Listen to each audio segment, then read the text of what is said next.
তো আজকে আমরা চলে আসছি পটরুন নার্সারিতে। এখানে পিকনিক করব একটু। আজকে 30 ডিসেম্বর। এখন তো এই যে মাংস ধোয়াধুয়ি চলতেছে, যেহেতু 1 তারিখে খেতে পারবো না। হ্যাঁ 1 তারিখে খাওয়া যাবে না, বৃহস্পতিবার আগের থেকে পিকনিক খাচ্ছি। আর পিকনিক খাচ্ছি পটরুন নার্সারিতে। এখানে দেখুন এই যে চারাগুলো এখানে বানানো হয় সব, এখান থেকে সব জায়গায় যায়। সুন্দর বানায় রাখছে নার্সারিটা, সুন্দর জায়গা। আমরা কোথায় বসছি দেখাচ্ছি। এখানে একটা ঘরও আছে পিকনিক খাওয়ার জন্য, বাট আমরা এখানে বসি নেই, আমরা বসছি একটু তলে। আমি দেখাচ্ছি জায়গাটা। নদী দেখতে পাচ্ছ না, এখান থেকেই আমাদের ঘরের কাছে পড়ে জায়গাটা।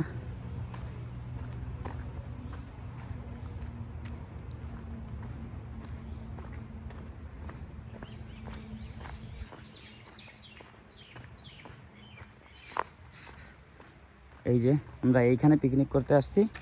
এইখানেও গ্যাসও একটা নিয়ে আসছি, আর এখানে চুলাও বানানো আছে, 2-3টা চুলা বানানো আছে এখানে। এখানে তেঁতুল গাছের ছাওয়া আছে মস্ত, আর এখানে নদীও আছে। এই যে পুরো কাছে একদম একদম নদী পুরা ধারে। এই যে এখান থেকে সাইড থেকে নামা যাবে, এখানে নদী। মাংসটা রান্না করবো এই যে কুকারে। কুকারে ফার্স্ট মাংসটা রান্না করলে তারপরে পরে ভাত রান্না করে দিলে হয়ে যাবে, তাই না? বাস, না গ্যাস লাগিয়ে গেল। বাকি জায়গাটা দারুণ, তাই না মা? সুন্দর জায়গা, বাঁশ বাগান আছে, ঘর বানানো আছে, তেঁতুল গাছ, এই যে নদী, খুব দারুণ জায়গা। কি খুশি এই জায়গাটা ভালো, তাই আগের বারে পিকনিকের তো এই জায়গা ভালো, তাই না? হ্যাঁ, সুন্দর নদী, পরিষ্কার পরিচ্ছন্ন এই জায়গায়। আর আমরা যেখানে গেছিলাম নার্সারি রাখা হয়েছে, ওরকম সুন্দর বানানো হয়েছে। না না, ওই নদীর কূলেও যাওয়া ঠিক, ওইখানে একটু দেখানো। এইখানে পিকনিক স্পটই বানানো হয়েছে না এটা? এই দেখো বসার জায়গা বানানো সুন্দর, এই যে। ঠিক আছে, হুম তেল দেবো। হুম, সরষের তেল। হ্যাঁ, কি তেল? এই যে সরষের ফ্রিডম। ফ্রিডমের।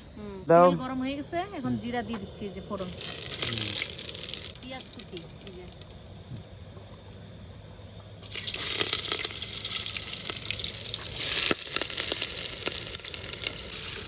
একদম সিম্পল রান্না, অল্প অল্প মশলা।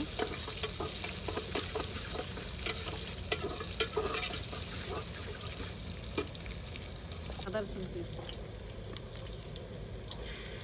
পেঁয়াজটা ভাজা হয়ে গেছে।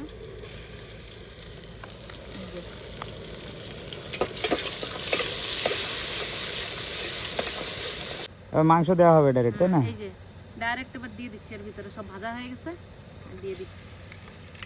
এই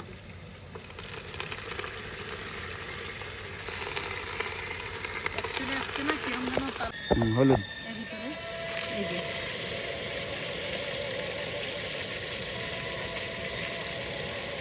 গান লাগাই দিয়ে দাঁত দিয়ে আসতেছে। ইস,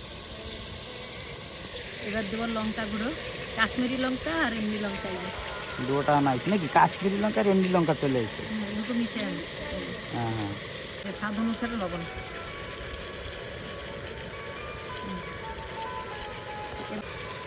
এবার কি দেবো আমার? এই যে লেবুটা কেটে, হ্যাঁ, এই যে লেবুর রস একটু করে নিয়েছে, এটা দেবো। ও লেবুর রসটা, হ্যাঁ দাও। বাস। তারপরে পিকনিক মানে পিকনিকের মতো, এই যে বড় বড় করে আলু কেটে নিলাম, এগুলো দিয়ে দেবো এখন। বাস, এখন দেবো এই যে বাটা জিরা ধনিয়া মশলা। জিরা ধনিয়া মশলা দেবো। বাস,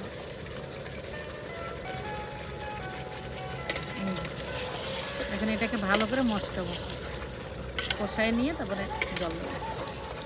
এখন পুরো কষানো হয়ে গেছে এই যে মাংসটা, এখন জল ঢেলে দিচ্ছি। জল ঢেলে সিটি মারি দেওয়া হবে, তাই না? ওই ধরো একজন চোরের মতন পিছনে বসে তেঁতুল খাচ্ছে, গাছে তেঁতুল গাছতে তেঁতুল পড়ছে, আর তেঁতুল খাচ্ছে বসে।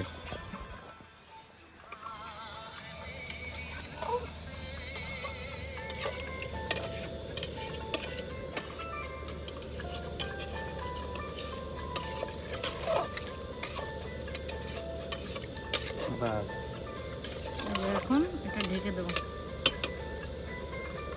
নাও তেঁতুলটা সরছে, এবারে যে লেবু আরম্ভ হয়েছে, লেবু লবণ লঙ্কা দিয়ে মাখায় নাকি? লেবু লবণ লঙ্কা দিয়ে মাখায় আরম্ভ হয়েছে।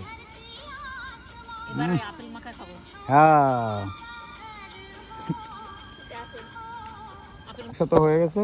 এবার খালি গরম মশলাটা পড়লে হয়ে যাবে, তাই না? গরম মশলা আর গরম মশলা, ধনিয়া পাতা, গরম মশলা, ধনিয়া পাতা গাছের থেকে নিয়ে হয়েছিল ঘরের থেকে। বাস, মাংস রেডি। এবার ভাত বসালে হয়ে যায়, তাই না মা? পিকনিক তো হয়ে গেছে তাই না মা? মানে রান্না রেডি হয়ে হয়ে রান্না হয়ে গেছে, হ্যাঁ এখন আমরা এই যে এই যে খাবো। দিচ্ছি এই যে খাওয়া দাওয়া। নাও, সবাই নাও। হুম এই যে হুম। না আমার আর দিয়ে না, এটা অনেক হয়ে গেছে। ওই যে সে আলু দেবো নাকি আর একটা? তো আলু ভালো খাই দাও। দুটো পড়ছে, তোরা একটা দেবো? না না না, ওই লাগলে না বানান, তুমি খাও না, এই যে আমি তোমারটা নিচ্ছি। নাও। হ্যাঁ বেশি করে নাও। এরমই হয়েছে। না তাহলে খাওয়া শুরু করো, এটা একটু এক এক গাল দেই কেরম হয়েছে। খাও দেখি কেমন হয়েছে। হুম, আর কে খাবে? সবাই খাও। এক গাল খাও দেই তুইও কেরম খা। হয়েছে। চলে আসলো, খেলো না রে রিন্টু। গরম ভাত, তুই তো এক গাল দিছিল গালে। আচ্ছা দেখা যাক, ঠাকুর জানে তার নামে। কেরম হয়েছে? টেস্ট হয়েছে? গরম না? হাউ হাউ হাউ হাউ করবা না? গরমে বোঝা যাচ্ছে না, তবুও টেস্ট হয়ে থাকবে। এ খাও মা দেই। এই তো লবণ সব ঠিক আছে। যাক, আনরেডি ভাবে ফট করে রান্না করছি, মানে কোনো রেডি ছিল না, হঠাৎ। তো যাই হোক, কেমন হয়েছে দেখি রান্নাটা।